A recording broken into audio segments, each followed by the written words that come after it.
Toda Abba Yahuwah. All praises to the Most High. Thank you for tuning in to Hebraic Faith TV. We are live tonight with the one and only Dr. Kelly Richardson. This is part two.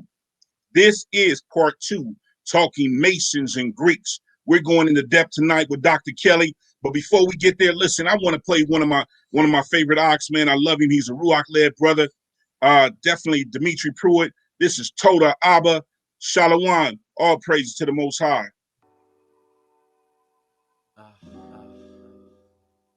Thank you, Abba. Thank you, Abba.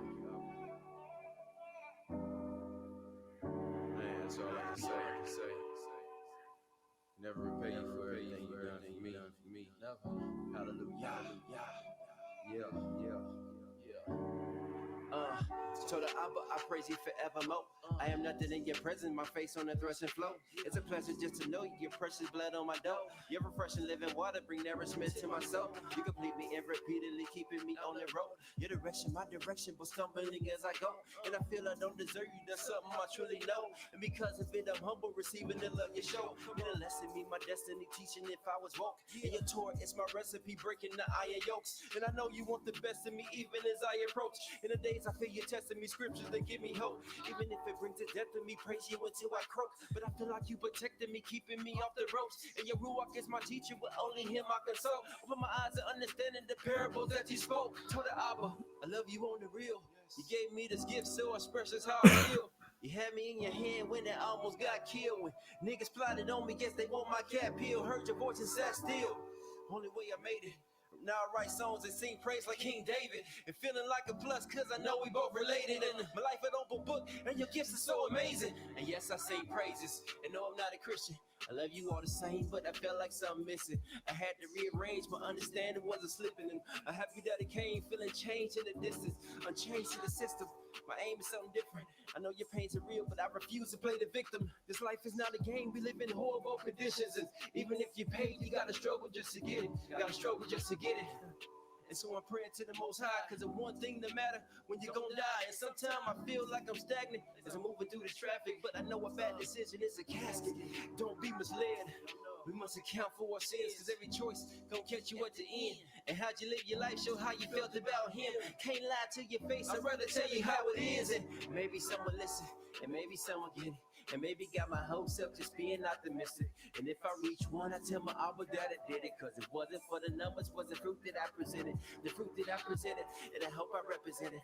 I got a lot of dirt in me, excuse me for the blemish. I'm coming to you, Abba, and I'm praying for forgiveness. And your kingdom coming soon, and I pray I'm in attendance. Yes, I pray I'm in attendance. The brown color of many Hebrews, but since then many Hebrews choose to express the deep pride. The color in the skin, origin from within. The blacks, the Afro-American, majority retrace the origin back to the father of many nations.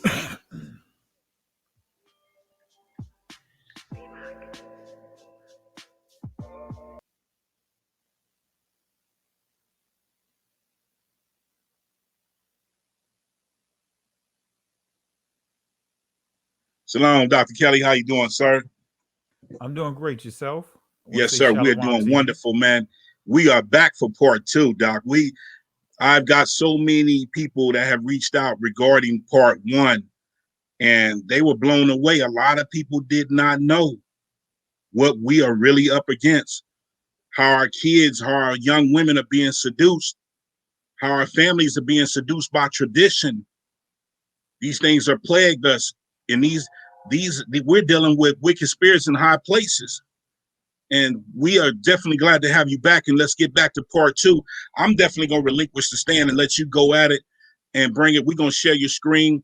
You know, listen, everybody, please show some love to Dr. Kelly and go ahead and you can donate to Dr. Kelly on Cash App. And it's right here listed above. We want you to be a support to the ministry. This research costs. These things cost, you know. People have homes and families to take care of. And we're not sitting here paying tithes and sow a seed and all that. No, the work costs. Books costs. The research costs. Information costs. I see how they marked up certain books that they don't want us to have, that they're priced for $50,000, $5,000, $10,000.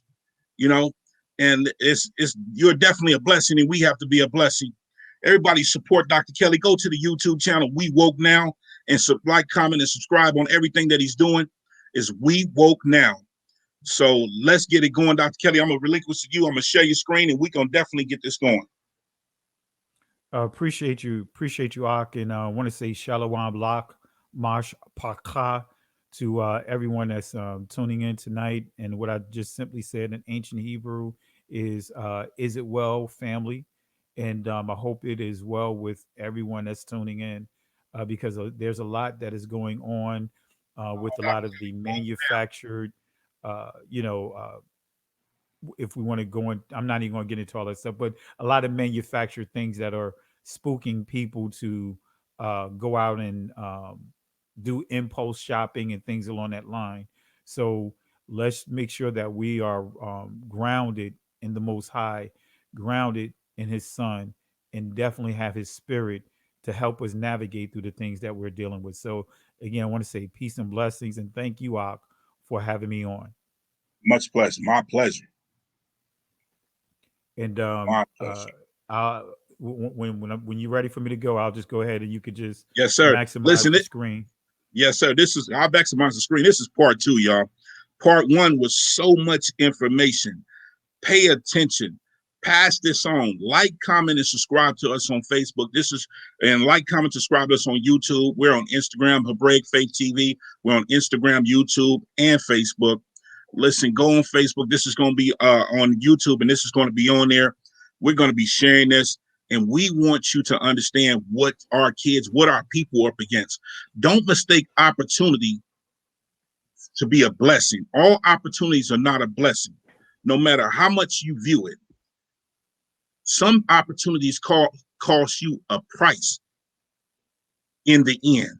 And I want you to present that, and we're going to go full letter. And we turn it over to Dr. Kelly, and I'm going to put it on full screen, Doc. Before you do that, can you put us on his, put you and I up on the split screen real quick? I just want to show something to the people, just to the point that you made about the investment in these books. These books are not cheap, like you pointed out. I spent a lot of money, spending money that my wife had no clue until afterwards. I mean, you would have thought that we were, like a major business because of how constantly I have UPS or one of these delivery groups come and dropping packages off. But I just want to just show something here. Let me see here. This is an example of some of the books that I have. So this is not just me. Let me put it right side up.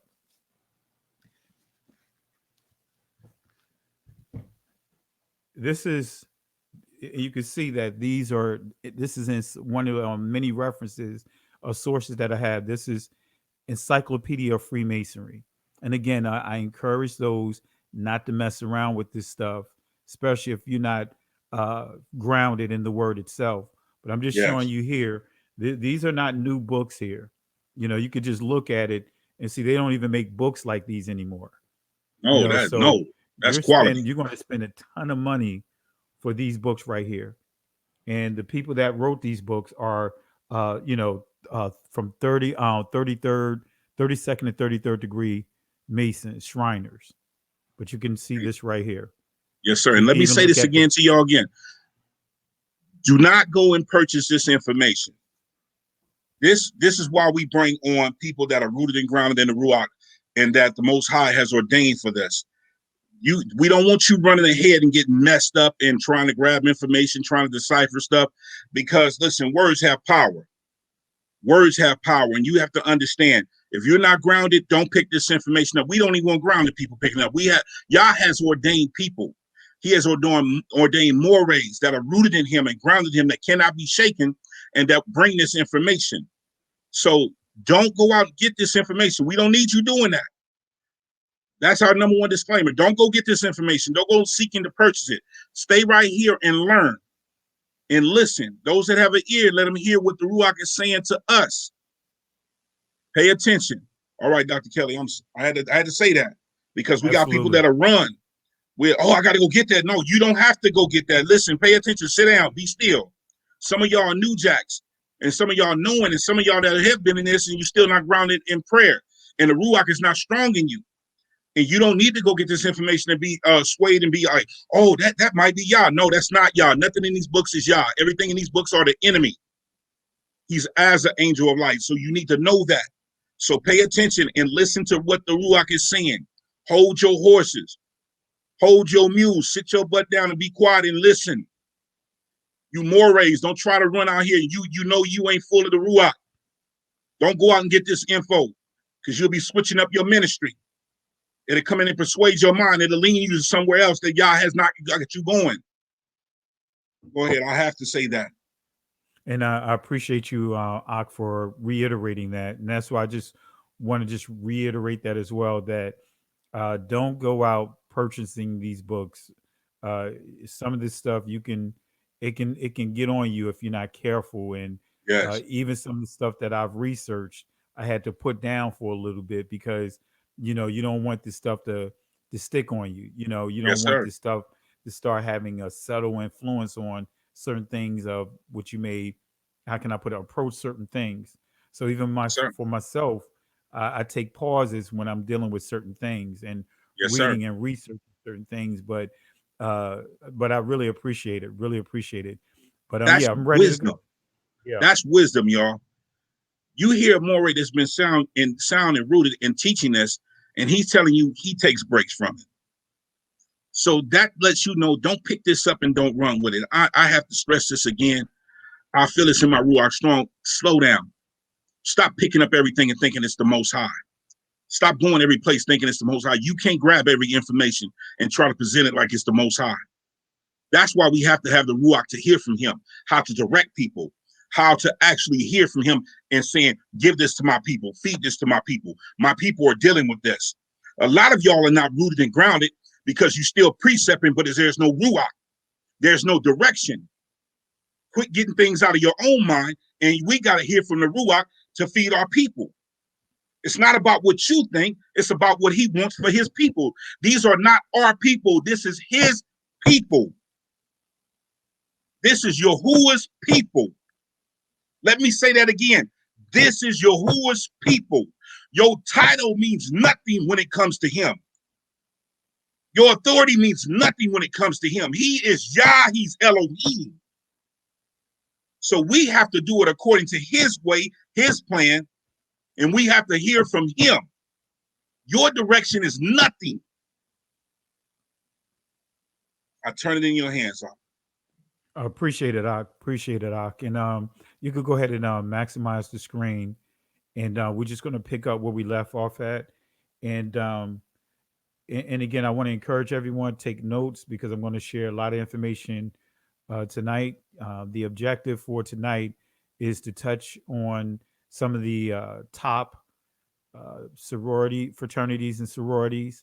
Want to share even more of the influence of the Jewish community that's among the, of course, the Freemasons. I covered that in part one, but also in this fraternities and sororities, and just touch on a few other things.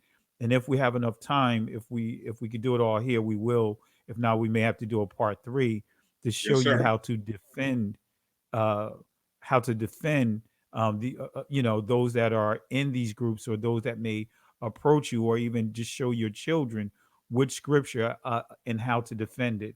And one thing I place the point of emphasis on is always make sure that the scriptures is your primary source and Yes. everything else is your secondary source. Your Yes. secondary source should confirm your primary source. And that's what we're going to do here.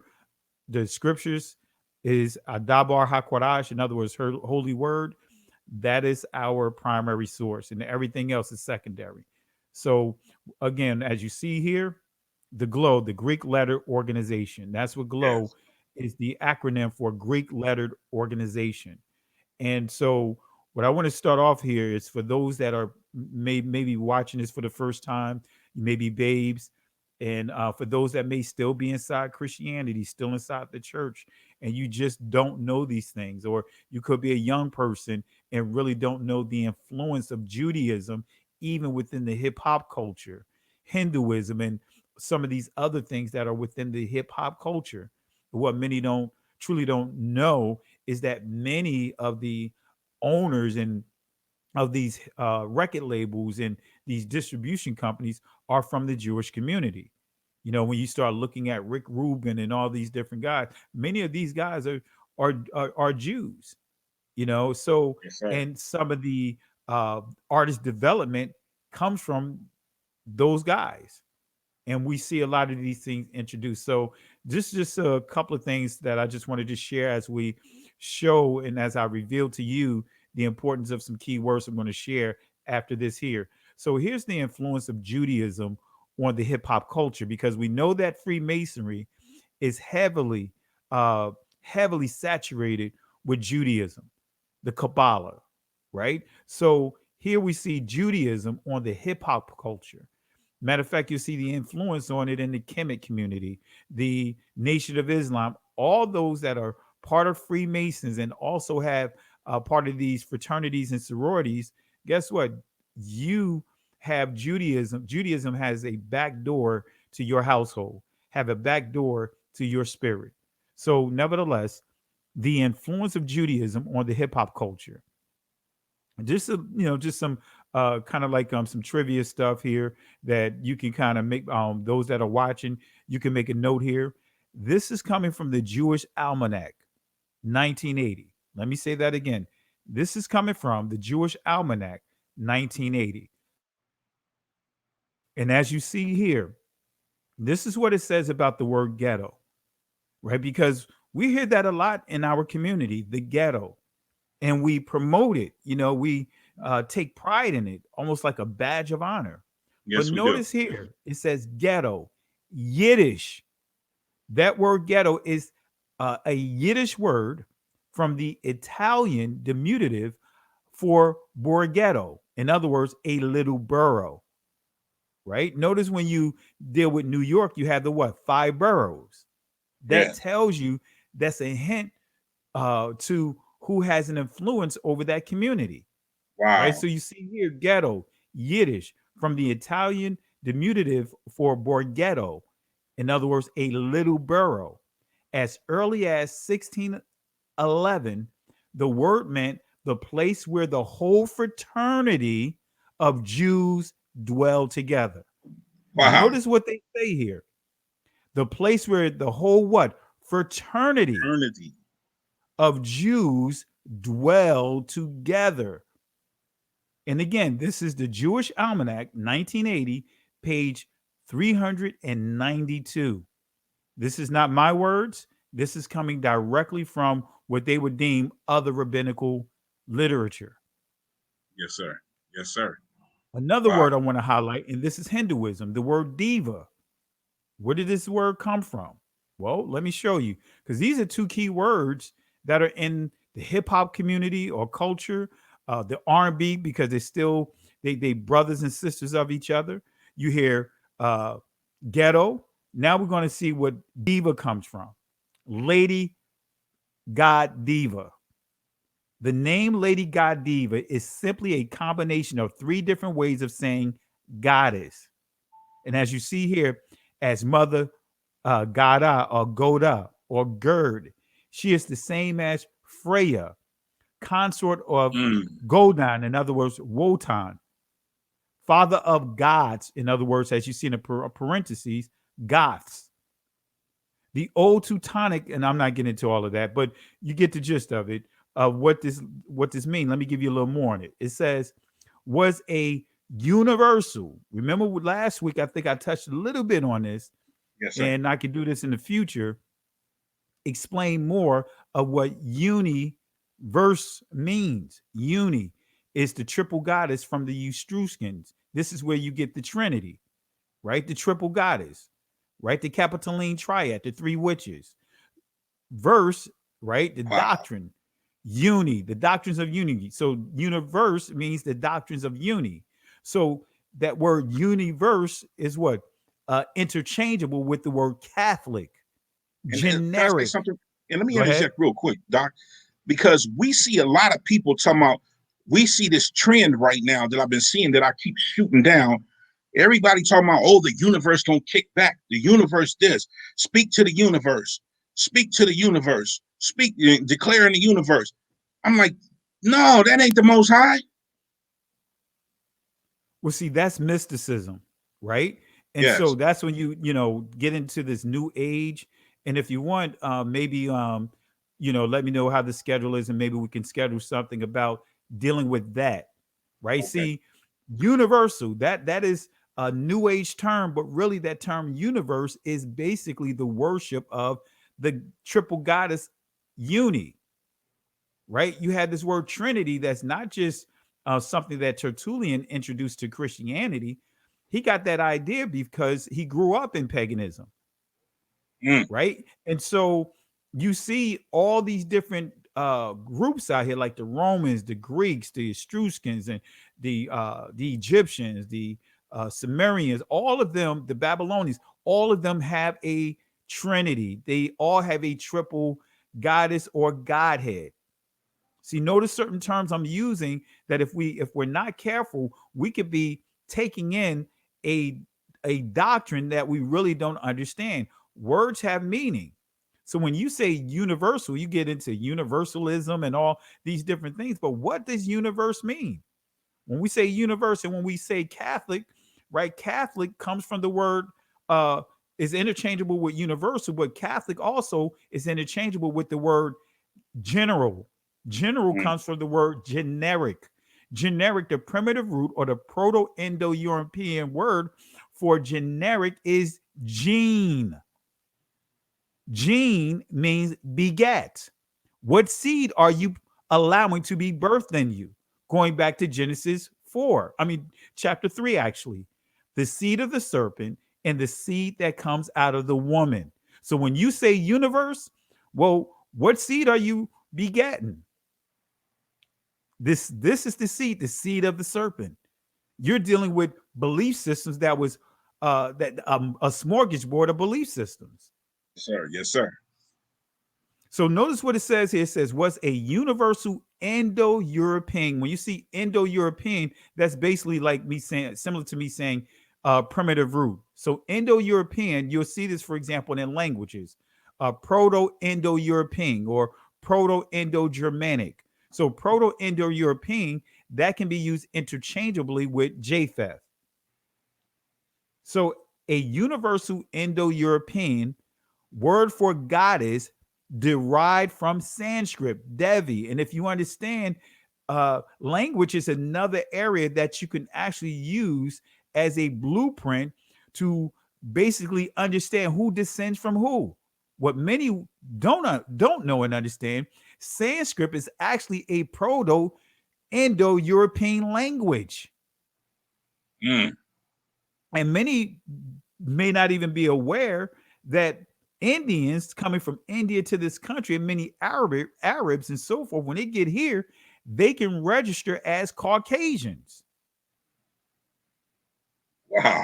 So Sanskrit, Devi, then it goes on to say tantric scriptures still speak of a mother of creation and a holy river, holy female river. So this is giving you more information on the origins of diva. This is Sanskrit, right? So we know that we see most women refer to themselves as what? A diva, and really don't understand what they are saying. Here's another word that comes from Hinduism: thug. The influence of Hinduism on the culture of, by way of this word thug. So the women, divas, the thugs, here it is. And now listen, pay attention to the behavior here. Words have meaning. And guess what? What you see here, you're going to see the same behaviors that's being exhibited by those that call themselves the thugs. This would make you think about Biggie and Tupac. Thugs, the curious ritual murder cult of Thuggy flourished in central India for some 3 centuries until the advent of railroads decreased foot travel in the 1800s, so that the depredation of Thuggy, in other words, highwaymen, declined. But notice what this says: thugs were fanatical worshippers worshipers of the goddess Kali. Remember, Beyonce had a video out where she had Kali spelled with an E at the end, but it's still pronounced Kali. And she was doing the Kali dance of death, which is a sexual ritual. So thugs were fanatical worshipers of the goddess Kali, having developed the idea that killing men in her name would win them a privileged reincarnation. They preyed on her enemies, the Brahmins. Women had nothing to fear from the thugs. Their victims were only men. So think about what we see in the behaviors of those that portray or call themselves thugs. Yes, sir. Kill our own brothers and sisters. Well, primarily our own brothers, trying to what? Impress this diva. So just want to give some just give some key words to kind of set up what I'm getting ready to go into it. Right. So how is this possible? Right. It starts with understanding media. This is another thing I want to highlight. These are some key words that I'm touching on just to set up when we get into the fraternities and sororities. So the Oxford definition of media, this is what it means. It says the main means of mass communication, such as broadcasting, publishing, the internet, regarded collectively. So let me read it again. Media, the main means of mass communication, and it gives you the example of broadcasting, publishing, the internet, regarded collectively. But notice in the entry number 2, it says plural form of medium. So when we go to medium, the intervening substance through which impressions are conveyed to the senses or a force acts on objects at a distance.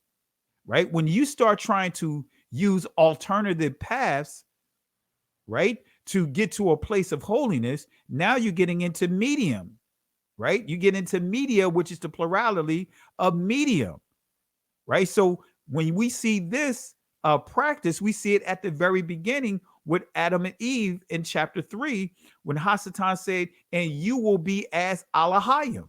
And others will say Elohim, but nevertheless saying what? You now have an alternative path. That's what medium path, the intervening substance through which impressions are conveyed to the senses or a force on objects at a distance. And this gives an example here. Radio communication needs no physical medium between the two stations. In other words, a physical path, because now it's dealing with what? Radio waves. So what's the difference between media and medium? None, right? So media and medium, right, are tools used for spell casting, right? Because the internet is a form of media. Social media, notice what I said. Social media is a form of what? A medium, because again, there's a lot of spell casting that is done on the internet. Started with how people set up their profiles. Right? Not going to go into geek mode of that, but here's just some samples of spell casting. Right? This is an article from New York Post about the Vegas shooter. Right? Notice what they say here. Reportedly prescribed anti-anxiety meds over the summer of October 4th, 2017. But notice how they describe him. He shot and injured hundreds of people. But notice what they didn't call him a killer. They didn't call him label him as a in the top here. They made it clear that he was on anti-anxiety meds that causes behavior to go where it went. So it says mass murderer Stephen Paddock was prescribed anti-anxiety medication this past summer. So notice that they put an excuse on that. Here's another article, right? Still dealing with him, same type of theme. And this is coming from the Christian broadcast news. This is a Christian outlet, a media outlet, and they're doing the same thing. Las Vegas shooter case volume, other drugs raise red flags. And they're saying the same thing here. I'm not going to get into all of this, but they're giving you a narrative of this is why he did what he did. But media approach our people different. Our people who are victims are, according to the media, will paint us as if we are the criminals, as if we are the perpetrators, right? But notice what it says here. Psychiatrist Peter Breggin, author of Medication Madness, the role of psychiatric drugs in cases of violence, suicide, crime, is of a growing number of health professionals who say these drugs in some people can cause such severe personality changes that they can trigger the rage and even insanity, right? Now, this is the last article I want to share here just to kind of give you an idea of how media does things. And this is a great source. August 14th, 2017, Huffington Post, when media treats white suspects in the killers better than the black victims, right? This is what it says, right? Just giving us a couple of bullets here. Alabama suspect brilliant, but social misfit. Notice what it says. White suspect, Alabama suspect brilliant, but social misfit. That's how the Lubbock Avalanche Journal, chose to present the story of Amy Bishop, a former college professor who eventually pleaded guilty to killing 3 colleagues and wounding 3 others. But here's another article. This is a victim. Montgomery's latest homicide victim had history of narcotics abuse, tangles with the law. But this is someone that was a victim, right, of being murdered by a police officer, Caucasian police officer. But notice they make the victim into the criminal. It makes the criminal into the victim. Another example here. White suspect, son of Staten Island, murders, it says here, was brilliant, athletic, but his demons were the death of parents. This is how Staten Island's Advance covered the case of Eric Bellucci, a mentally ill New York man who allegedly killed his parents. So notice they pointing at, doing the correlations to mental issues. But here it is. Trayvon Martin was suspended 3 times from school. See, media makes a world of a difference. And this is NBC News ran this headline, demonizing a victim to try to plant that seed of justified hostility of a wannabe police officer. Last example. Notice what you see. The theater shooting suspect was brilliant, was a brilliant science student. But look at how Michael Brown was listed. Michael Brown struggled with officers before shooting, which we know that wasn't true. So who controls the media? Right? That's another discussion in itself. We know that primarily it's the Jewish community. We know that the Jewish community has influence on so many different things. All right. So I said all of that to set up this portion of it, the Delta Sigma Theta sorority. And here it is. This is one of the pictures that I like to use here. This is one of the pictures that they use. Right. And notice what it says here. National president. We believe in a spiritual life, but we leave to the individual the selection of the, notice what it says here, medium, in other words, path, right? Path, or whatever they want to use, physical path, but simply path for its outward manifestation. And notice at the bottom, the source, Delta Sigma Theta Sorority Incorporated, Grand Chapter, Ritual 1990. This is from their book, their Ritual Handbook, page 30. But it goes on to, or actually, let me give you some highlights here before I read more of it. But these are some mediums right here. These are plurality media, but these are some mediums that many people use to tap into things that they should not be tapping into. Right? So notice what you see, the Ouija board, also referred to as the Egyptian luck board, created by William Fuld, who is, at that time, he was a Jew. But notice what you see here. These are mediums, right? Now, going back to here, look at that hand gesture that you see here. What is she forming? You see that Ouija board dial? That dial is basically a medium, or a form of media, which is come from medium, to be able to what? Tap into what? A spiritual realm, a demonic spiritual realm. This is now when we're getting into the word Babel, which means gateway. It means portal, but it also means confusion by mixing. And so many of our ancestors have mixed into things that they should not have indulged in. And now we see the behaviors are still taking place today. So here's more coming from some of their sources. The Delta Sigma Theta Sorority Incorporated Grand Chapter Membership Intake Program, 1990, page 106. That is why Minerva, the goddess of wisdom, is our sorority mentor. But they say they leave it up to the person to take whatever path that they want, whatever medium. But notice here, you see Minerva. That is a goddess, right? I also highlighted that in part one as one of the pillars when we was dealing with the Illuminati. This is an article of someone that walked away from the Delta, and she got ridiculed so bad that they had to take this article down. I'm not sure what's going on with this sister today, but she got ridiculed. She was attacked by our own people because she gave her testimony of walking away. And many of those people were supposedly people that are teaching this word. But notice what it says here. I am denouncing my membership with Delta Sigma Theta Sorority Incorporated. When I first joined, I was so blinded by my desires to be part of an organization and didn't focus on God's will. Also, if the organization is founded on Christian principles, this is what many are led to believe. That's why many are deceived, because they're thinking that these sororities and fraternities and sororities are founded on Christian principles, right? It goes on to say, why did the founders think that it's okay to place Minerva, in other words, the Roman goddess, on the shield that I wore across what? My heart. Remember, pledge. When you pledge, you are what? Using your life as a form of collateral in order to carry that shield.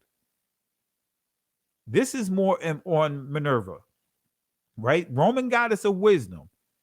And the moon derived from the Etruscans. Remember we mentioned the Etruscans earlier?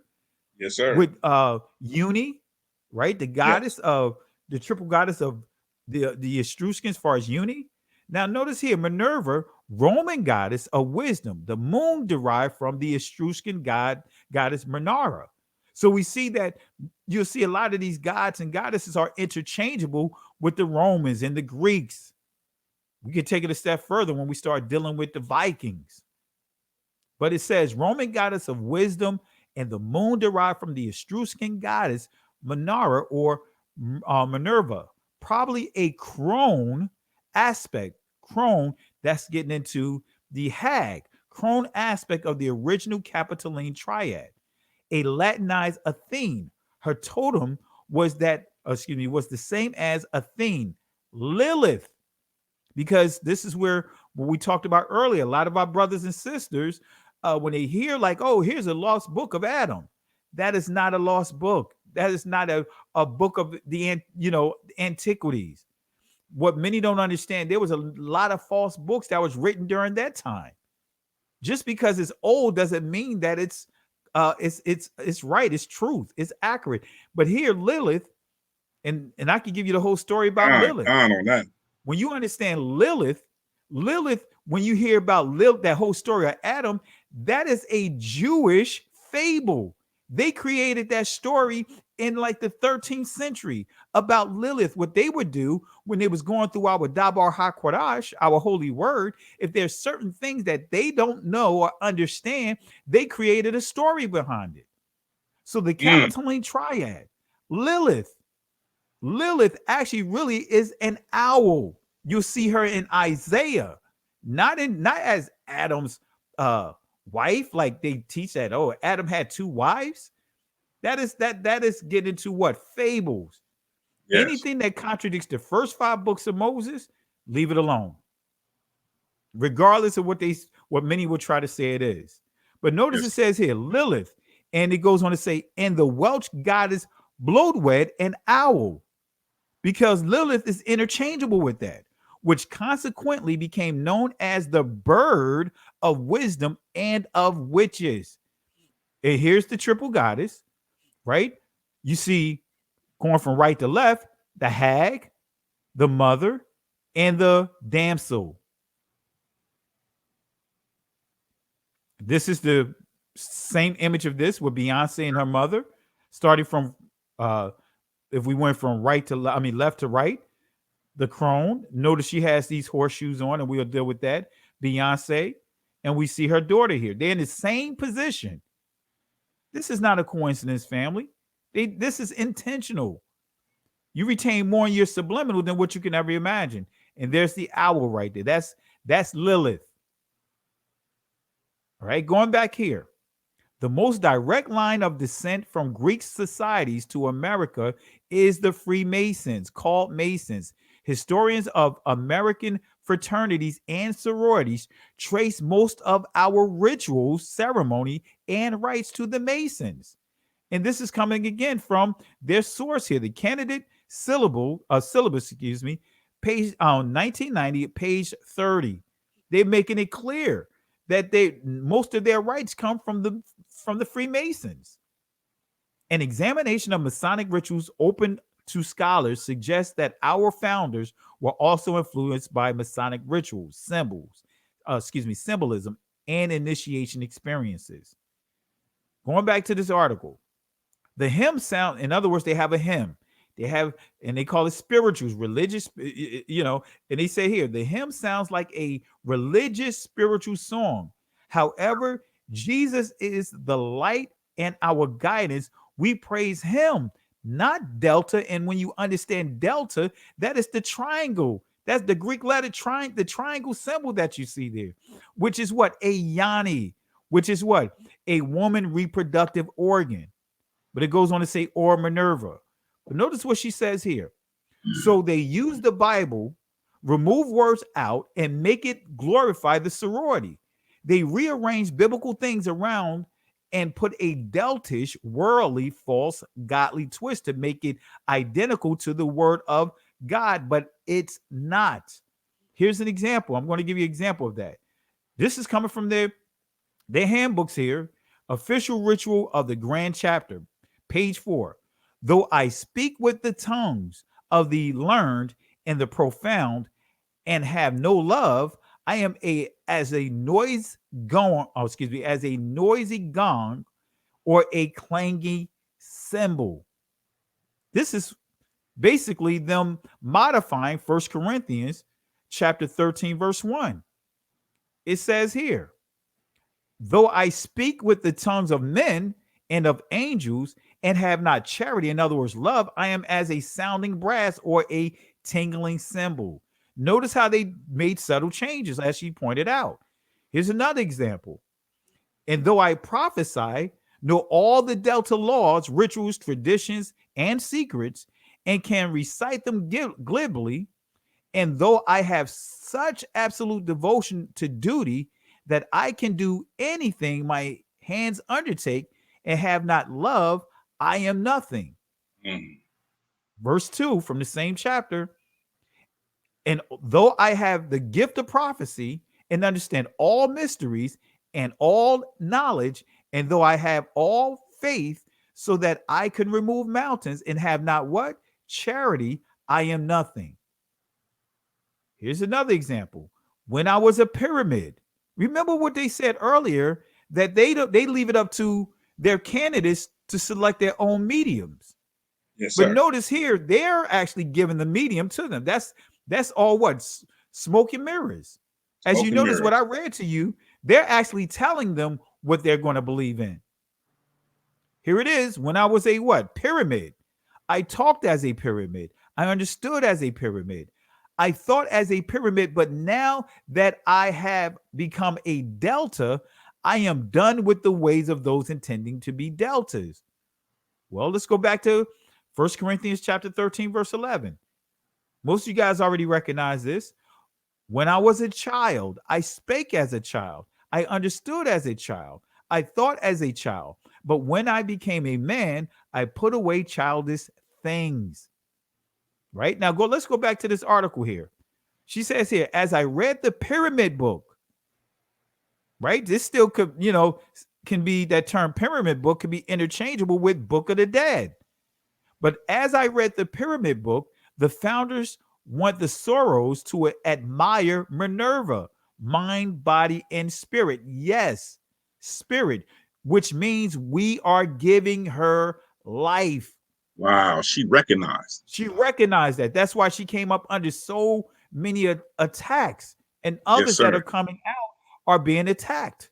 Now, Yes, notice yes. this here. This is the Omega Psi Phi fraternity, right? Remember, these guys, if you Google it, go to YouTube and Google the Omega Psi Phi, you're going to come up with a video of them dancing and stepping with their pants hung down below their rear ends, showing their buttocks, showing their behind.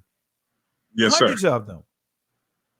You know, but guess what? Let me show you something here. That wasn't done by coincidence. Look at what they say here. Whence come ye, my friends, clothed as ye be, and accompanied by these, my true and tried brothers, neophyte commandment from the outer chamber of darkness into Wow. the Shekinah light of Omega. Remember, Shekinah, that is getting into Jewish mysticism.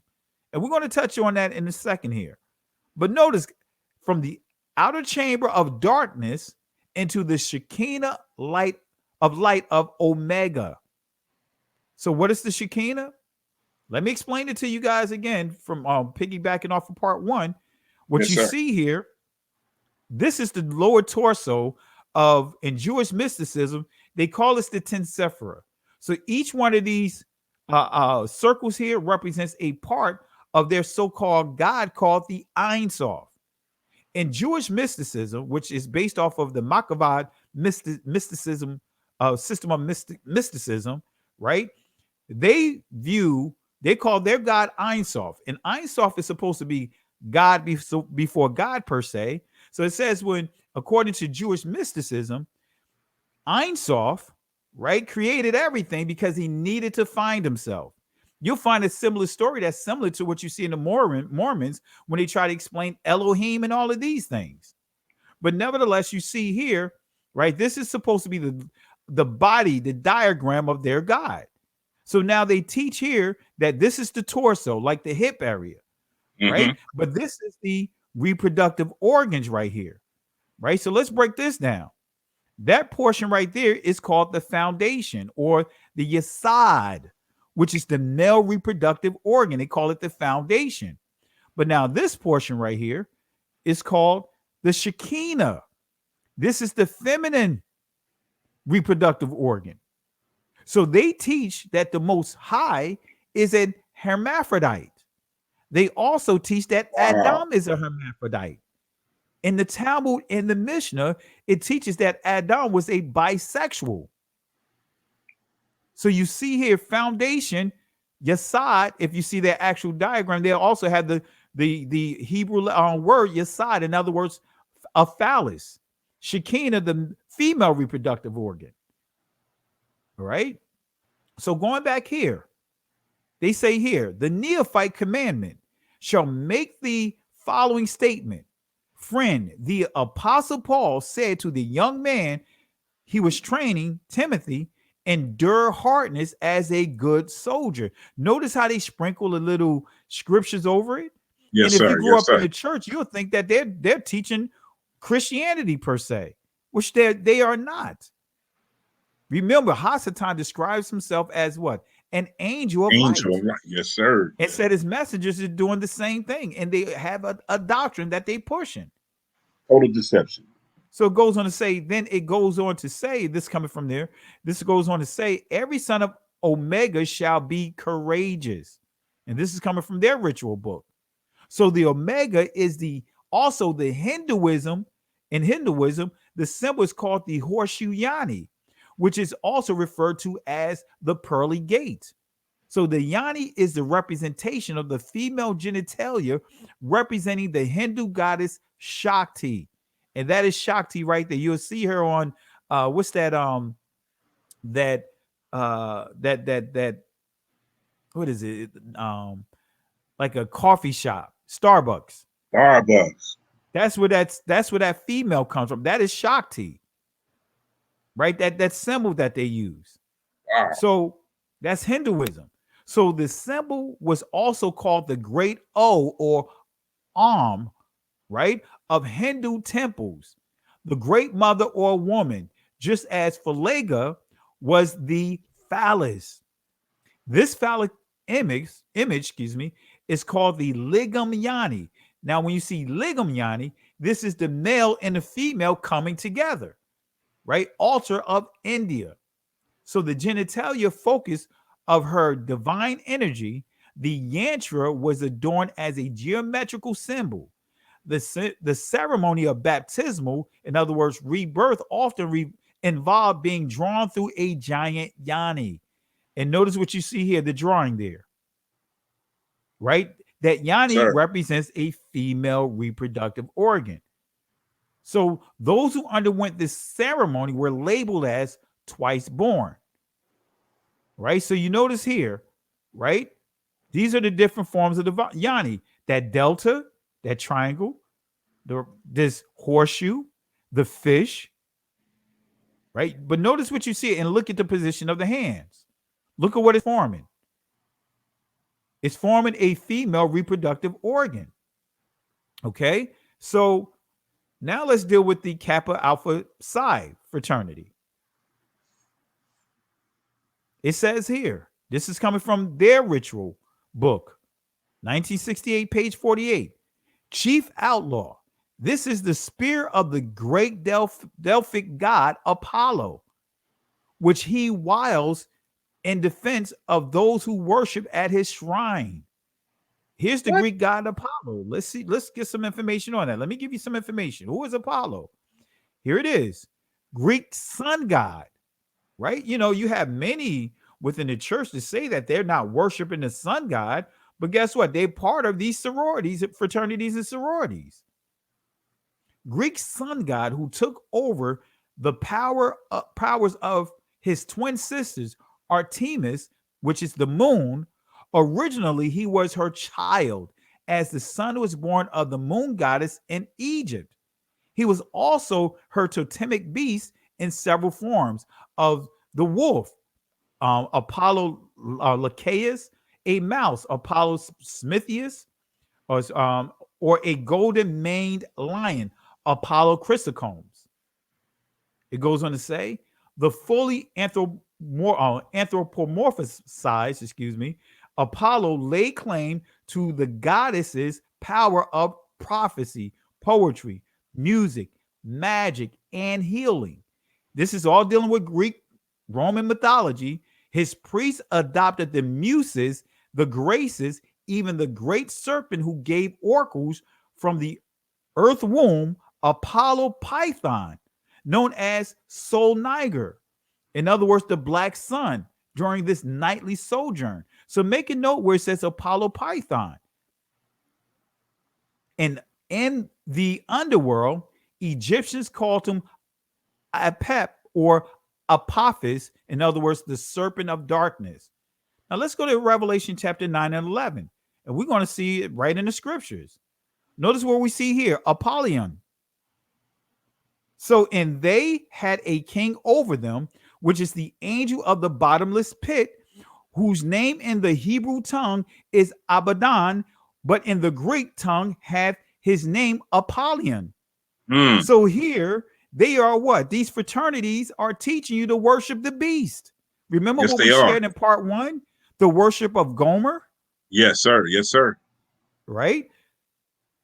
Going back here, it says here, the founders of Kappa Alpha Psi were so concerned with authenticity and uniqueness of their ritual emblems and ceremonies that they took classes in Greek mythology and Greek heraldry.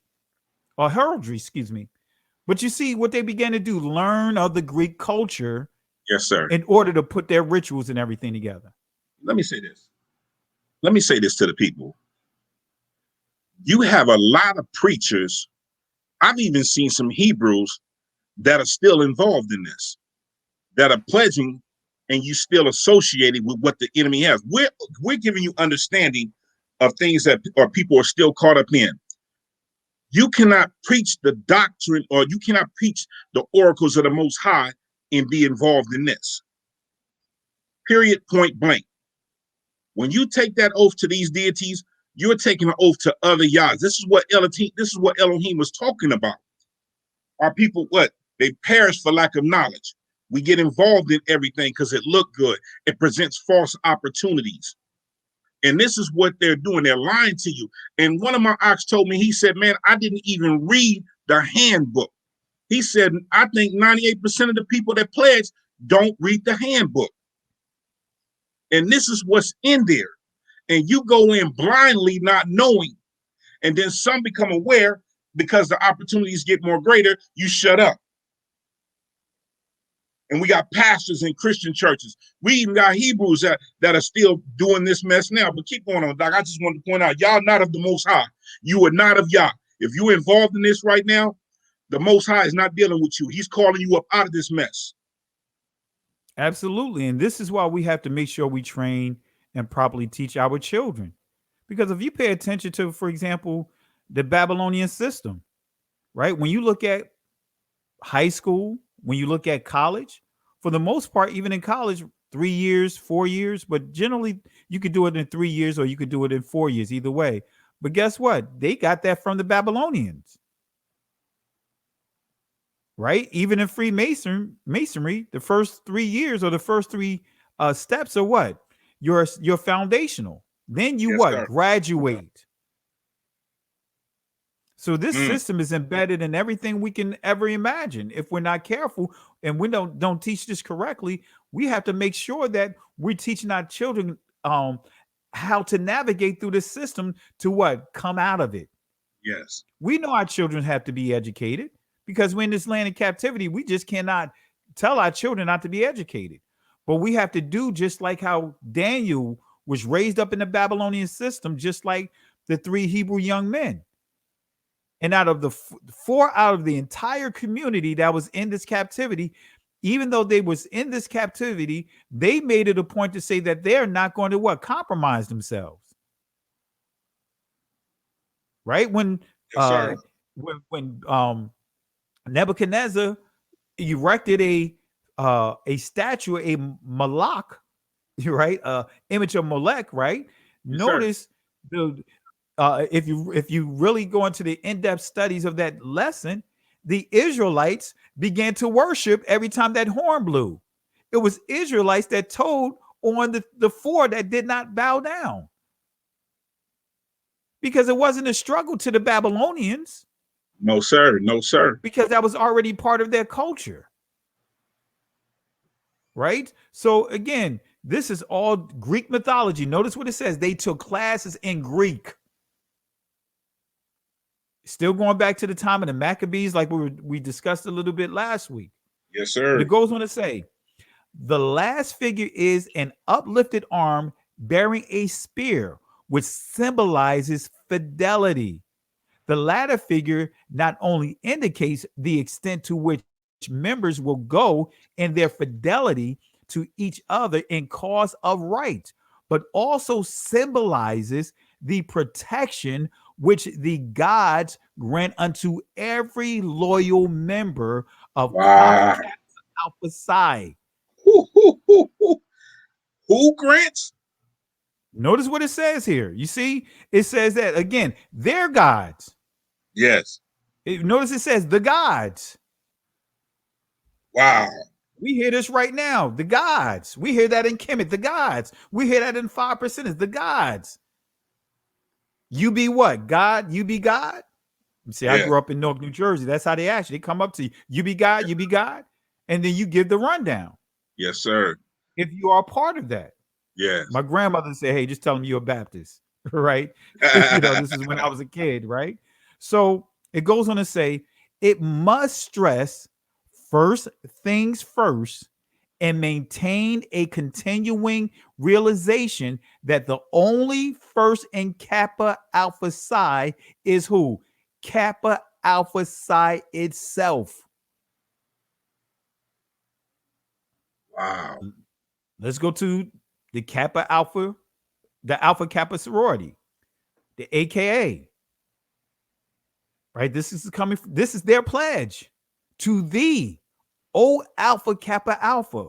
We pledge our hearts, our minds, our strength to foster their teachings, obey the laws, and make these supreme in service to all mankind.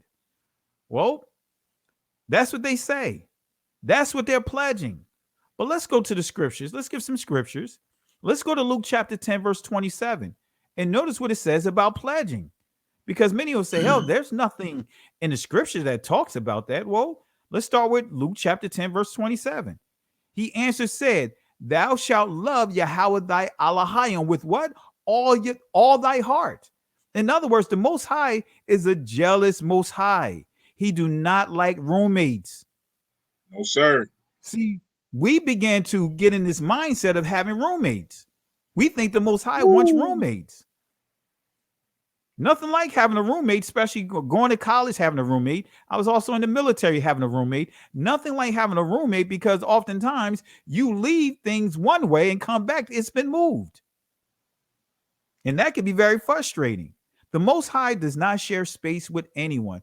That's kind of like the laws of when we start getting into science, physics, right? It says mass cannot what? Occupy the same space. Wow. The Most High is saying he is not going to occupy the same space with anyone, anything, no idols.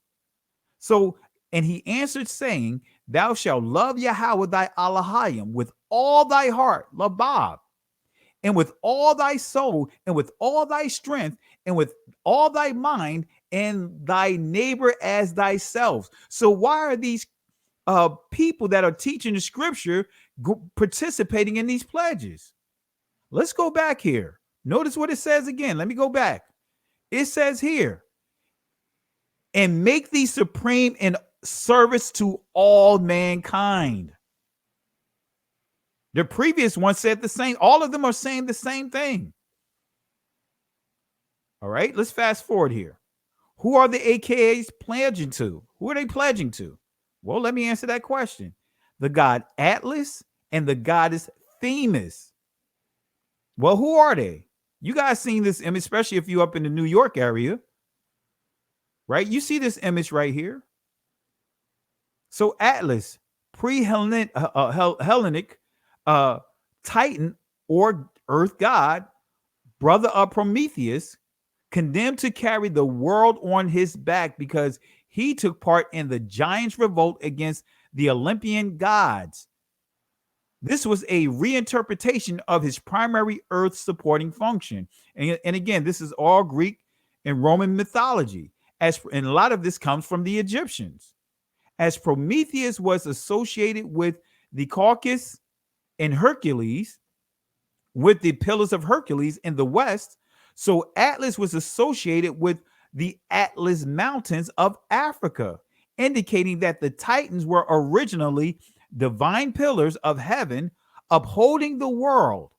Atlas might be compared to the Vedic god Vishnu, right? You'll see a lot of this as well coming out of Hinduism, who took the form of a tortoise, in other words, Greek Tartarus, and supported the world on his back.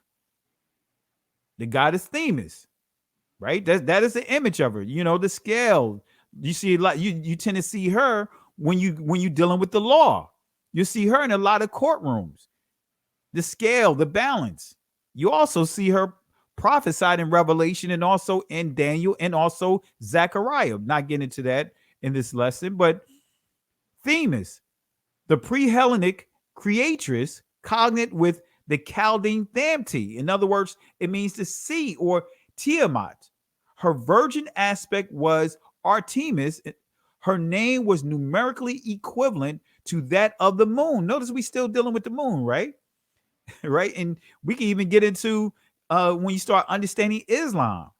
Yes, the original God that they worship was not Allah, right? Allah simply transliterates to the God. But if you go further, you'll see it was Alat, a female goddess. Her name was and it's equivalent to this right here, the moon, right? Her name was numerically equivalent to that of the moon. Her children were Themistes, in other words, oracles. She founded the Oracle of Delphi. Delphi means womb, long before it was taken over by Apollo. Black Sea Amazons worship Themis in the form of a black stone. Islam. They remember, you see how this tie together? Yes, sir. On their sacred island of Themyscira, divine Themis. The Roman foreman had an ancient black stone, the lapis niger, engraved with the goddess's sacred law. In faraway Iceland, the same goddess was adorned in the form of a stone called Spermather. In other words, refer to her as mother of prophecy, or Armather, mother of prosperity. So one of her daughters is known as Diana of Themyscira. Well, some of you guys may not realize who this is. Apostle Paul dealt Let with me it. show you who she is.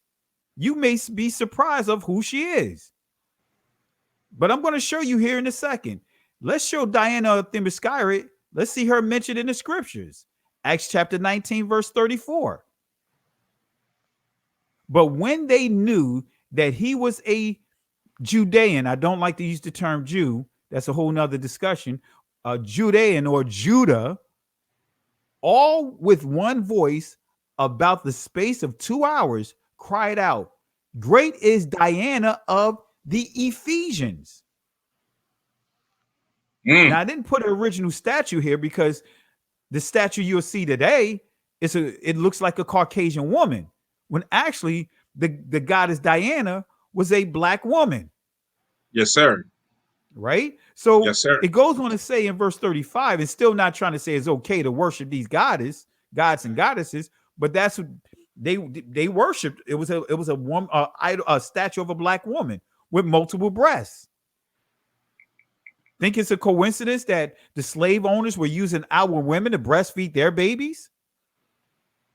Wow. Especially if you start understanding the Romulus twins. Yes, sir. Anyway, I know I'm going a little geek mode. So it's all right. When we go to verse 35, it says, "And when the town clerk had appeased the people, he said, Ye men of Ephesus, what man is there that knoweth not how that the city of the Ephesians is a worshiper of the great goddess Diana, and of the image which fell down from Jupiter?" Doesn't that sound like the cobblestone? Yes, sir. So, fell down from the heavens. So yes, let me show you a modern image, even though this is still a modern image, but let me show you an even newer image of Diana of Themyscira. Let me show you. That's her. Wonder Woman. Wonder Woman. Wow. And many of our brothers and sisters allowing your children, your daughters, to dress up as Wonder Woman. Here's another image. Notice what she's standing on top of the actual image. And notice it looks just like what? The Statue of Liberty, because that's all part of that. So Leviticus and all of that. I'm not getting into all of that. But you see, look at the image here. Pushing this goddess. And guess what? This is all still ties into the worship of the Shekinah. Or the Shekinah, or some would say Shekinah. And she's Israeli. Why so many people care that Wonder Woman is Israeli? A critic for Hearts, or Haaretz rather, noted in his review, to those who would watch the film with national Israeli pride. Guys, Israeli simply means citizen, but not aboriginal to the area. Yeah. So in the forward acts, if Gadot is on her way to becoming the biggest Israeli superstar ever and a global feminist torch holder for decades to come. So they pushing the worship of Shekinah. Yes, they are. Right? So how to debunk the glows? What time do we have? Go ahead, Doc. We got you. All right. So I have about 20 more minutes to play with. So we'll get as far as we can, and we'll just pick it up in the part 3, if that's okay. Yeah, part 3 coming, you everyone. Part 3 is coming. All right. And here we go. Let me show you how to defend this. How to debunk Freemasonry. I'm going to give you the answer with the accurate use of scripture. You have to use the scripture with accuracy. It's amazing how when you go through seminary, they teach you about hermeneutics. They teach you how to approach the text, because hermeneutics is simply a science of how you read ancient literature. So you have biblical hermeneutics, right? Many pastors have been taught this, but they're not properly using hermeneutics. They'll quote exegesis and eisegesis and all of this, but exegesis it means that you're allowing the scriptures to talk to you. You're not inserting, you're not interpolating it. Eisegete is you're interpolating the text. So with accurate use of scripture, not using what you think it should say, but knowing what the scripture actually says. You'll make a lot of people mad, but you'll keep yourself out of trouble when you actually give scripture and not your opinion. And it's too many giving opinions versus the actual word. So let me give you actual word here. So the Hebrew Israelite Messiah gave instructions to his disciples not to pledge to man's system. Let's go to Matthew chapter 5, verse 33 and 34. Notice what it says here. Again, this means that the Most High, through his son, had this conversation with his disciples multiple times. Again, ye have heard that it hath been said by them of old time, right? Notice the Messiah is dealing with the Torah. Yes, sir. He's dealing with the law. The Yes, very verse that many will pull from and say, hey, Christ said we're not under the law. Notice what, they'll go to what? Verse 17, think not that I come to destroy the law or the prophets, law or the prophets. That is the canonized term that was used for the Torah, the first 5 books of the Bible, which many refer to as the Pentateuch. And then what? All the books of the prophecies or the prophets, even though they're classified now as old. I mean, not old, but major and minor, doesn't mean that their message was minor. It just means that when you see major, the books are larger. The minors, meaning that their books are smaller. Good info. But their message is just as important, right? So that is the canonization of what they refer to the text back then. So the Messiah said, think not that I come to destroy the law or the prophets. He's not saying anything about destroying it. He's making it clear that you cannot use destroy interchangeable with the word fulfill. Fulfill means template. When you go into break it down to just the raw understanding of the text, I'm giving you a template on how to properly carry out the law, free from the influence of these Pharisees. Yes. So here we see he's teaching his disciples. He's not teaching the Pharisees. He's not teaching the Sadducees. He's not dealing with the Sanhedrin. He's not dealing with the Ebionites and all these other different things. He's dealing with his disciples, telling them that they are not above the law. But now he's telling them what the law says, and now he's taking it from being written on stone or written on papyrus or papyrus to now being written in their hearts. He's taking the standards back up to where it was. He says, but I say unto you, does this sound like he's destroying this law? He says, dealing with swearing, verse 33, but verse 34, he says, but I say unto you, swear not at all, neither by heaven, for it is Yahweh's throne. So you're not supposed to be swearing, saying, so help me, Yah. Put your hand on the Bible and swear. You're not supposed to do this. None of us are supposed to do this. And they know this. That's why they do it in court. Exactly. So we are given stern instructions not to make false vows, swear falsely, swear to a lie. So the Messiah gave another key warning to his disciples in verse 20, in the same text, verse 24 through 26. Let's go back here. It says, starting at verse 23, actually, then if any man shall say unto you, lo, here is the Messiah, or there believe it not. In other words, let me show you what Christ is. He's over here. Notice the two areas that he gives here, right? If we go further here, it says, for there shall rise false messiahs. We have a lot of false messiahs among us, and false prophets, and shall show great signs and wonders. In other words, they're going to give the appearance that they're performing miracles. Just like Pharaoh's magicians, they were able to make their staffs turn into the serpents as well. Yes, they were. They had to deal with magic. Anything that's outside of the Most High is magic, is demonic. Now we get into what many people refer to as mysticism. Many people are indulging into mysticism and esoteric texts and all this other stuff. And this is what pulling them away from the Most High. Yes, sir. Because they are under this deception. Oh, you know what? You can't get everything out of the Bible. Every person that I dealt with, and they try, and I challenged them, everything you can deal with, every situation, every scenario, it's in the Bible. Oh, show me where homosexual. Show me where Christ spoke against homosexuality. Well, read Matthew chapter 19. He said that in the beginning. He took it to the very beginning. So he bypassed polygamy and all of that and went to the template that the Most High put in place. He said Adam and Eve from the beginning. But then he went even further because his disciples like, look, Yahweh Shai, or some would say Yeshua, say, hey, you know what? This is tough, man. We might as well don't even get married. But then Christ said, hey, this word is only given to those who can receive it.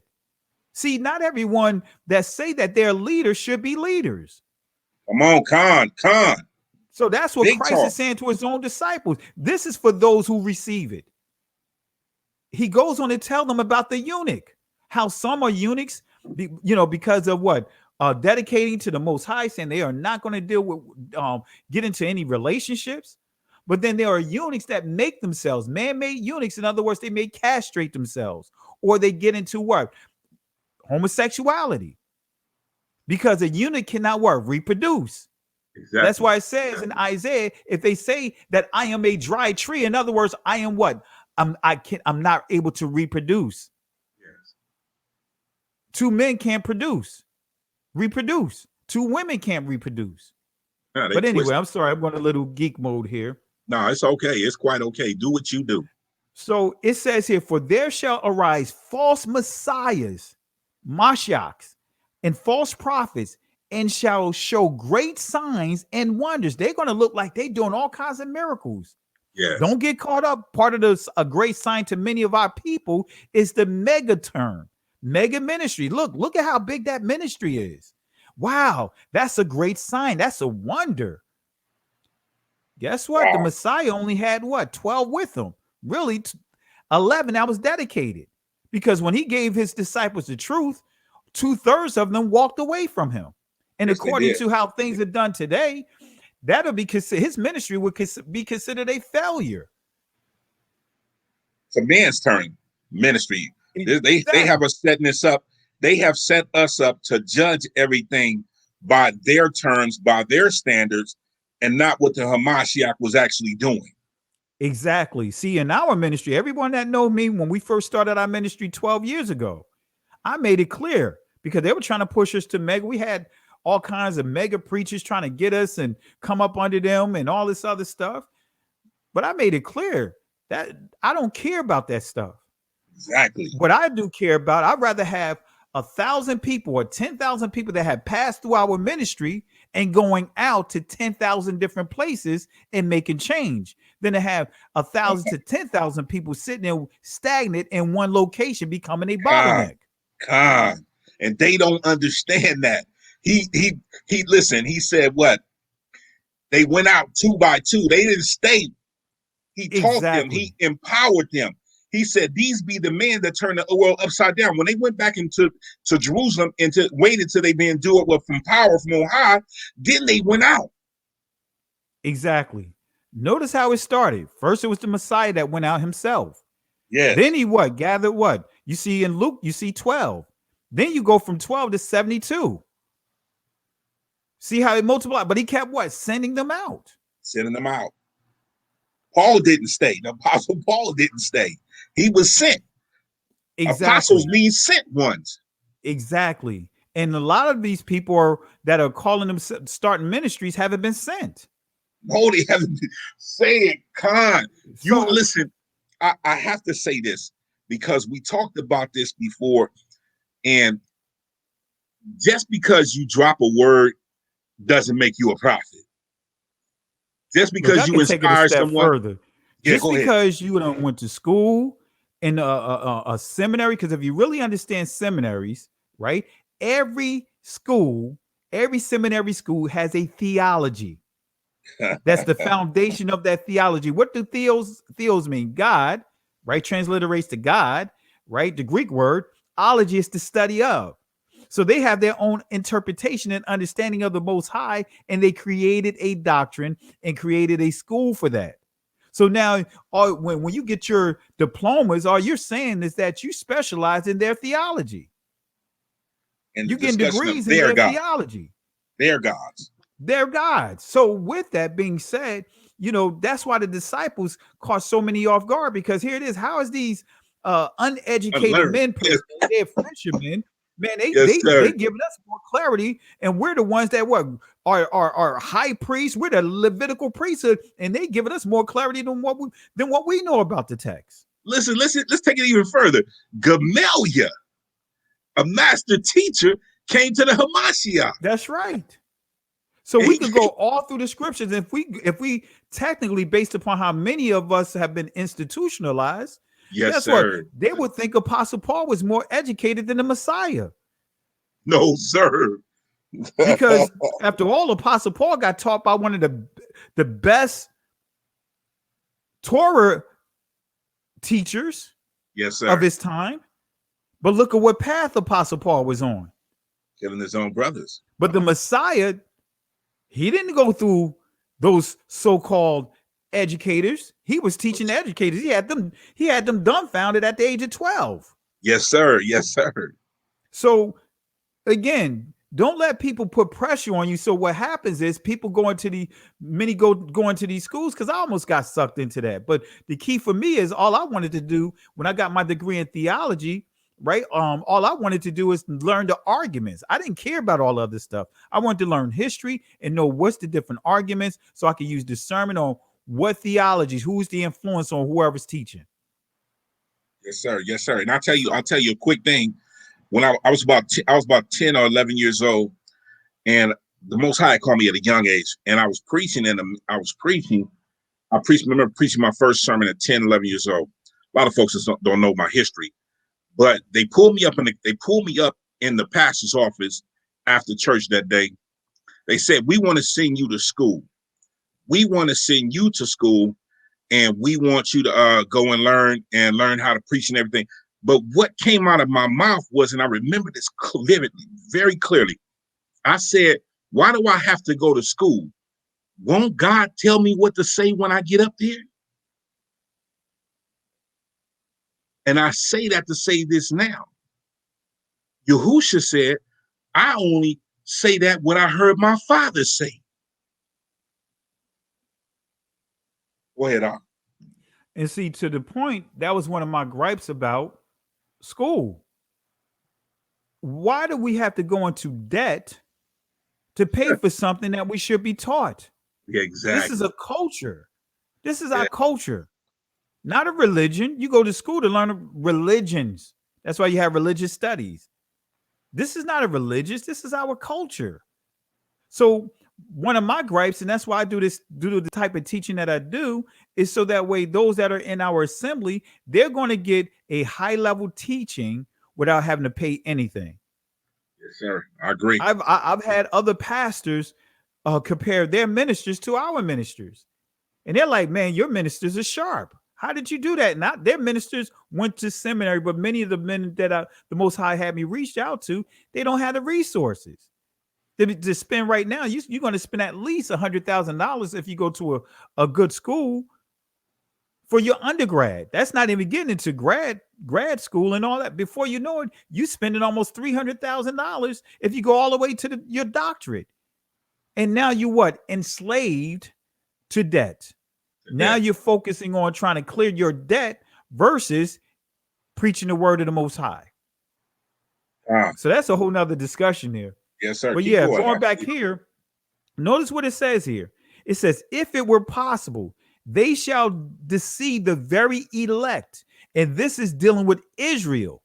This is not dealing with some church construct, because that construct church did not even exist. It was not being even used until the 4th century, outside of a group of people called the Celts. They the one that created the term church. Wow. So here it says, they shall deceive the very elect. Who is the elect? That's Israel. We're supposed to be the priesthood, a nation, a kingdom of priests. But notice what it says here. Behold, I have told you what? Before. Yes. Notice he's saying to his disciples, look, we keep having this conversation. You're not new to this. I have told you before. Wherefore, if they shall say unto you, behold, he, the Messiah, Mashiach, is in the desert, go not forth. Why is this important? This is isolation. You have to be careful of people trying to isolate you and using isolation as a form of salvation. You cannot isolate yourself in this country. Yes, sir. Every piece of property the government can take from you if they want to make use of it. Really, real talk, calm. So we have to be careful when you have people. This is how a lot of cults start. They'll push themselves as what? A Messiah. They have a Christ complex about them. And before you know it, they having people isolate themselves. They selling everything and giving it to them. So he's saying, wherefore, if they shall say unto you, behold, he, Mashiach, is in the desert, go not forth. Behold, he is where? In the secret chambers. Believe it not. Wow. All right. Behold, I told you before, and this image right here, if you understand the ancient Hebrew, many would refer to it as Paleo Hebrew, but if you go to the pictographs, this is the 5th letter called the Ha. In the Israeli language, it's pronounced Hey, but Ha. Notice the hands lifted up. This means that this letter means the pronunciation of it is also, when you deal with revelation, redemption, you see the word Gala, right? Think about the Gullah people, which is our people, which is us. But the hands are lifted up, showing you that you're not going to be a threat to the things that the Most High revealed to you. Wow. That's why even in the government, guess what? When a police officer arrests someone, what do they tell you to do? Put your hands where? Up. So that way it shows that you're not a threat. That's why the Most High is not revealing himself to a lot of our brothers and sisters, because they are a threat. When you hold your hands up, you're in the most vulnerable position. Anyway, I'm sorry. No, wonderful. Great info. I hope y'all are taking notes out there. So everywhere you see behold, just think of Ha. Pay attention. Yeah. Behold, I told you before. This is what? To grab your attention. Abraham, remember, when Abraham was called by the Most High early in the morning, he said, behold, here I am. In other words, that is a answer of what? Availability. Behold, I told you before. Deceptive salvation of the secret chambers. Let's deal with this here. The Greek definition of secret chamber. It says here, a chamber on the ground floor, secret chamber, closet, storehouse. Right? Think about Congress. Congress have what? Chambers, secret chambers. So the Hebrew definition of secret chambers, right? It says here, an apartment, chamber, innermost part, innermost ward, right? Innermost or inward part. So what is the secret chamber? What is the Messiah referring to? Let me show you. Ezekiel chapter 8, verse 3 through 18. Actually, the entire chapter is dealing with, you can use to completely shut down Freemasonry as well as Islam in this text. Starting let's deal with the great abominations. Let's start with the Oxford Dictionary definition of abomination. It says a thing that causes disgust. Let me say that again. A thing that causes disgust. So wherever you see abomination, think about this. A thing that causes disgust or hatred. So a thing that causes disgust. The etymological dictionary definition of abomination. It says abominable thing, action, feeling of, there it is again, disgust. A thing that will what? Cause disgust. Right? It goes on to say in biblical use often is something that which is ceremonial and pure. So let's go further here. Hebrew definition of abomination. It says here, something what? Disgusting. We have to make sure we remember when we see abomination, something that is disgusting, especially idolatry and idol. Unclean foods, as you see down here. Yes, disgusting. Sir. Idols. Notice what it said here. Mixed marriages. Woo! A lot of our brothers and sisters get upset about that part. Yes, they do.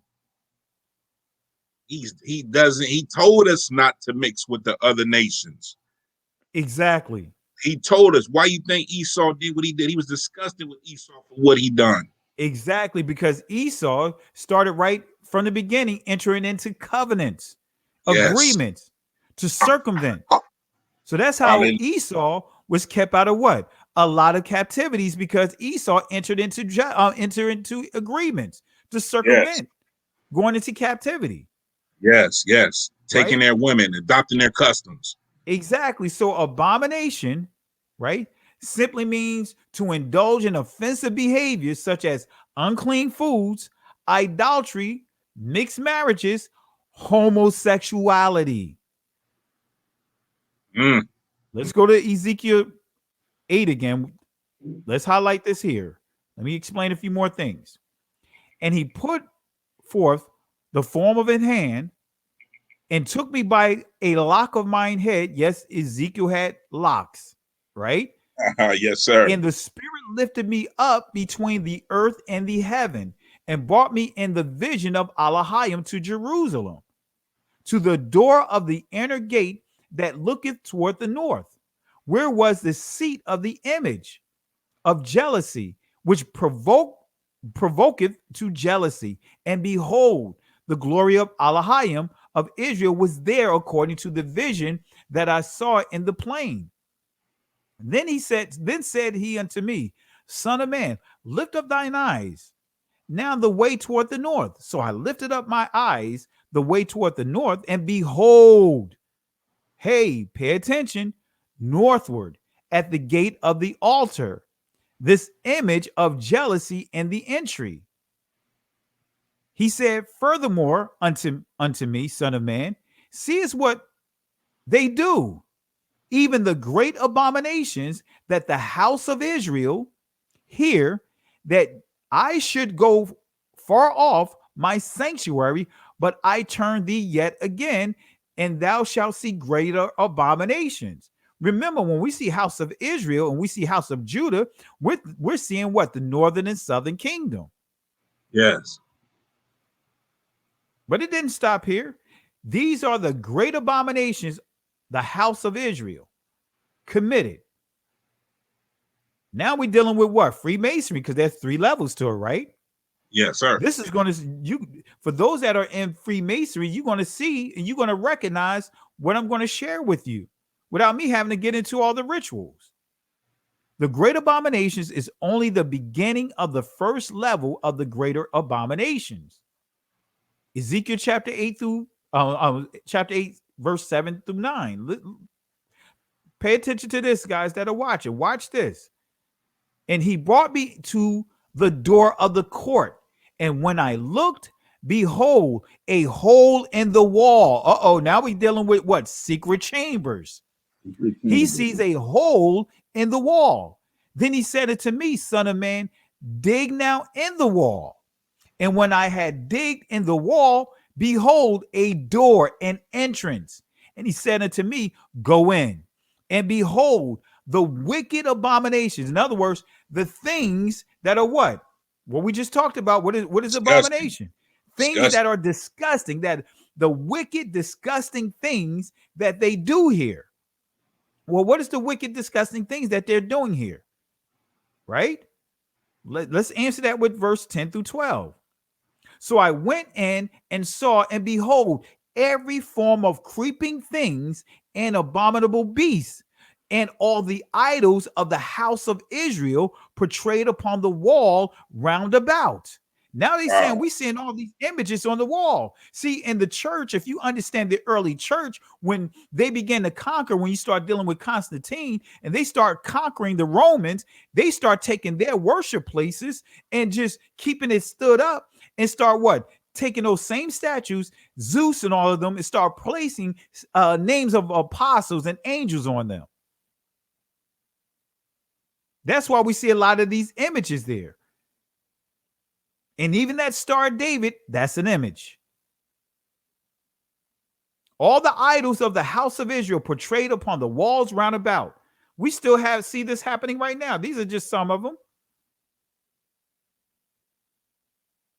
God's people bringing all these things in there. All right. Yes, but sir. What are the abominations? What are the wicked abominations? What are the disgusting things? Right. Let's go further here. With this start here, what is done in the dark? See, that's what we're seeing here. They doing these secret things in the dark, these secret societies, but the Most High is exposing it to his prophet. What is done in the dark? All right. Let's go to verse 11 through 12 in the same chapter. So I went in and saw, and behold, every form of creeping things and abominable beasts and all the idols of the house of Israel portrayed upon the wall round about. Then he said unto me, Son of man, hast thou seen what the ancients, in other words, the elders, the elders, the ones that's supposed to be keeping things stable. Let's see what the elders are doing of the house of Israel, doing the dark, every man in the chamber of his imagery. Now we're dealing with here in Israel, we're dealing with both of Israel. We're dealing with the north, not just the northern, we're dealing with the southern kingdom as well. Right? Because in the very first verse, as you see up here, it says, and it came to pass in the 6th year, in the 6th month, in the 15th day of the month, as I sat in my house, and the elders of Judah sat before me, that the hand of Yahweh Elohim fell there upon me. We're dealing with not just the northern kingdom, we're dealing with Judah, we're dealing with all of Israel. Right? But look at what it says here. Then said he unto me, Son of man, hast thou seen what the ancients, the elders, those that are supposed to be setting the example? That's where judgment is going to start, with the elders, the leadership. Yes, sir. It was always the leadership that was leading the people into sin.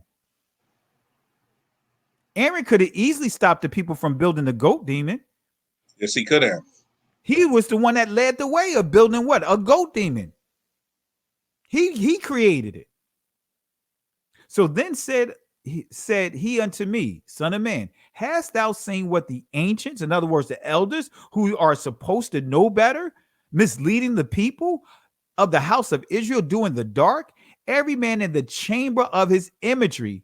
For they say Yahweh seeth us not. Yahweh has forsaken the earth. They're saying, guess what? Yah is not paying attention to what we're doing. He's not seeing this. He don't care about what we're doing. Wow, he looking right at. We still see the same spirit today, right? Yes, sir. But it didn't stop there, because we see greater abominations. That's just the tip of the iceberg, right? Verse 13, notice what it says. He said unto me, turn thee yet again, and thou see greater disgusting things. It gets even worse that they do. Let's see that even greater disgusting things that they're doing. Let's deal with this greater abomination. Verse 14.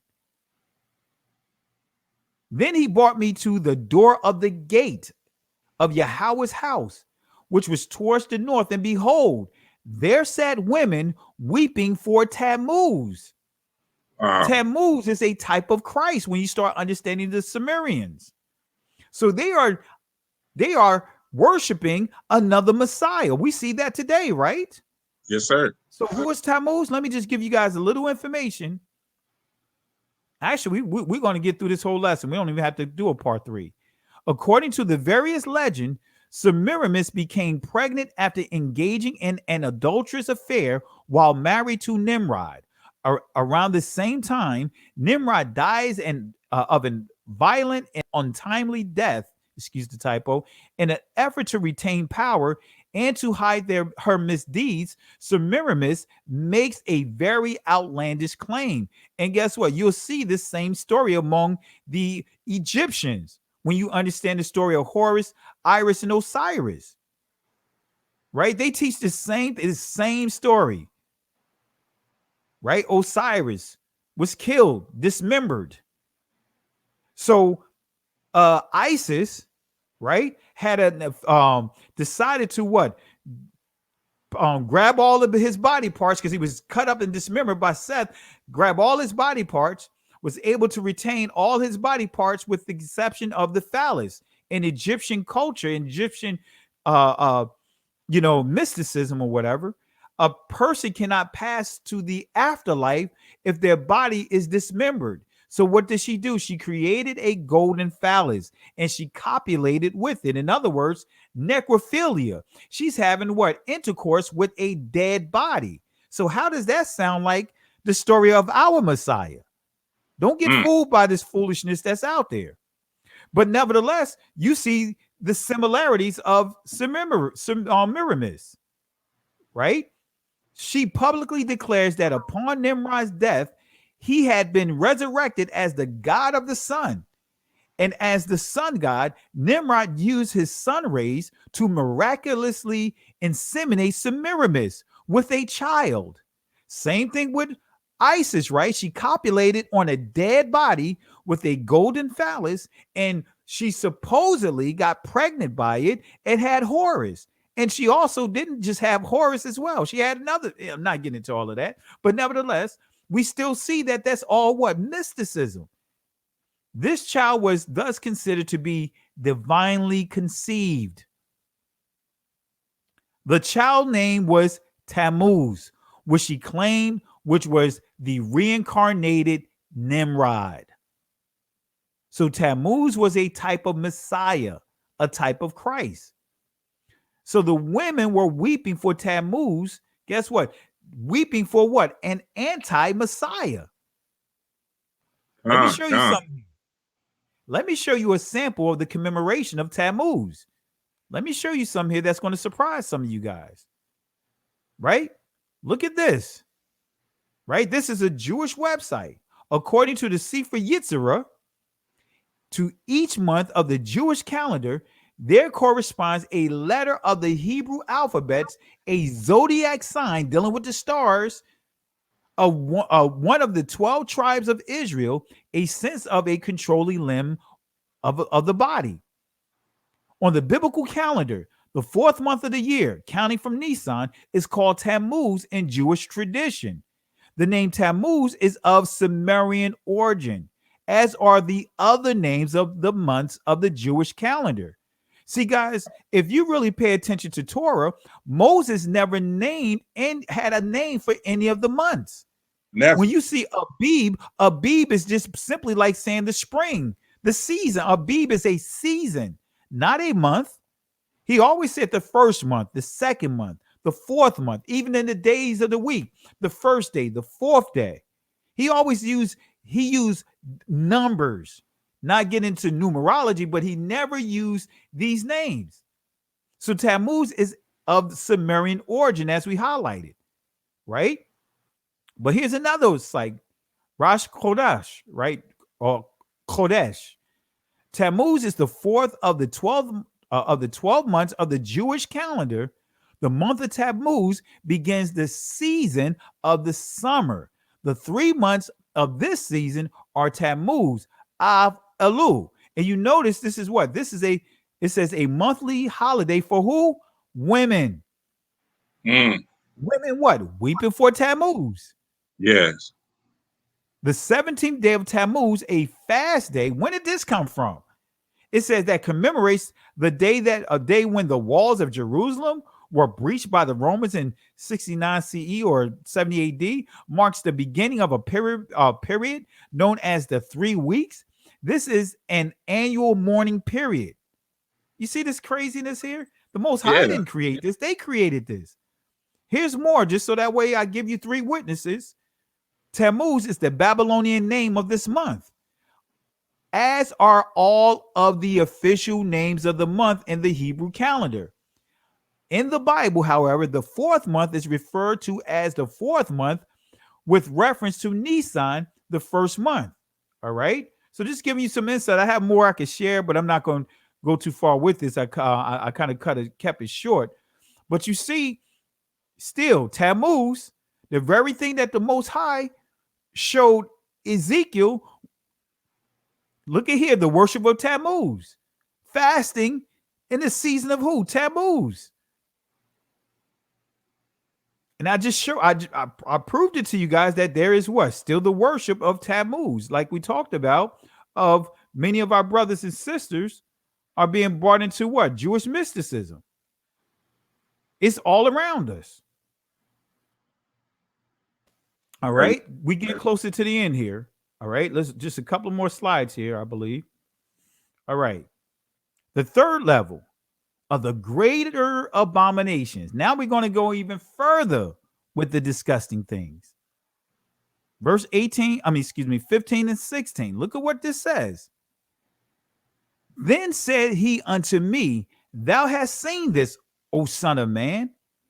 Turn thee what? Yet again. And thou shalt see what? Even greater abomination, disgusting things than these. You see the women worship weeping for Tammuz. That is disgusting. But let me show you something that's even worse. And he brought me into the inner court of Yahweh's house, and behold, at the door of the temple of Yahweh, between the porch and the altar, were about 25 men with their backs towards the temple of Yahweh and their faces towards the east. And they worship the sun towards the east. Brothers and sisters, don't get caught up in the foolishness of people telling you you have to pray facing the east. That's not biblical. Yes. We pray for pray for Jerusalem, face Jerusalem. But guess what? If you're in the northern portion of this world, how are you going to face the east? Huh. If you're in the southern portion of this world, how are you going to face the east? Wow. These are all kinds of deceptive things that our brothers and sisters are incorporating. Yes, sir. So we have to come out of, and as you can see, it's hard to get out of the system of Judaism because Judaism is in what? These secret societies. Yes, it is. Deep rooted. When you learn in the language, you get into, they're going to teach you Judaism. When you learn in this Israeli language, which they call, which is called modern Hebrew, and they disguise it by saying it's biblical Hebrew. That's a whole nother discussion. Yes, sir. So we have it all around us. So he brought me into the inner court. This is still in the secret chambers that Yahweh mentions, right? Of Yahweh's house. And behold, at the door of the temple between the porch and the altar, the porch, this is where they go to do their prayers. Remember, Yahweh said, these guys have made the my house of prayer into a den of thieves. Yes. When Peter and I think it was Barnabas or one of them that was going into the temple, and the man was like asking, hey, can you help me? Who is crippled, asking for silver and gold. They was going into what? This portion of the temple to pray and sacrifice. So here it is, disgusting things in this sacred area. Were about 25 men with their backs towards the temple of Yah. In other words, turning their backs on Yah and their faces towards the east, and they worship the sun towards the east. In other words, they turned their backs toward the temple of Yahweh. This symbolizes their rejection of the Most High and their worship of what? Those deities. The worship of the gods and goddesses that they've been worshiping. But this goes even further. Let me show you. Verse 17 and 18. We're wrapping up now. Then he said, unto me. Hast thou seen, O son of man? Come on, Judah. We dealt with Israel early on. Look at what Judah is doing. This has the same connotation as we're reading in Malachi.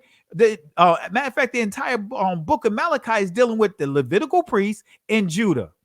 The house of Judah represents the Benjamites, Judah the tribe, as well as the Levitical priests. Then he said unto me, hast thou seen this, O son of man? Is it a light thing to the house of who? Judah, that they commit the abomination. In other words, these disgusting things which they commit here. For they have filled the land with violence. Aren't we seeing a lot of violence among our own brothers and sisters, Judah?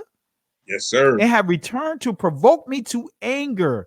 And lo, they put the branch to their nose. Well, what does that mean, Pastor? I'm going to share this with you guys that are watching for the first time.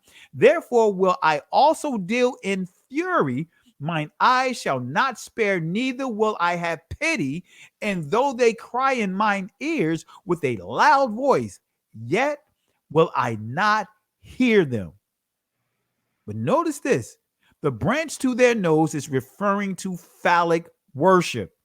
Judah was practicing homosexuality inside the temple, in the most sacred spot of the temple, where the prayers and sacrifices are offered. Wow.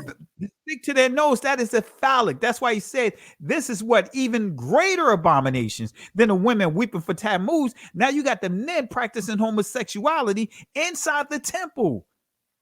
They doing all kinds of things inside the temple. There's a lot of preachers that's doing things in the back of their churches, in their pastoral offices.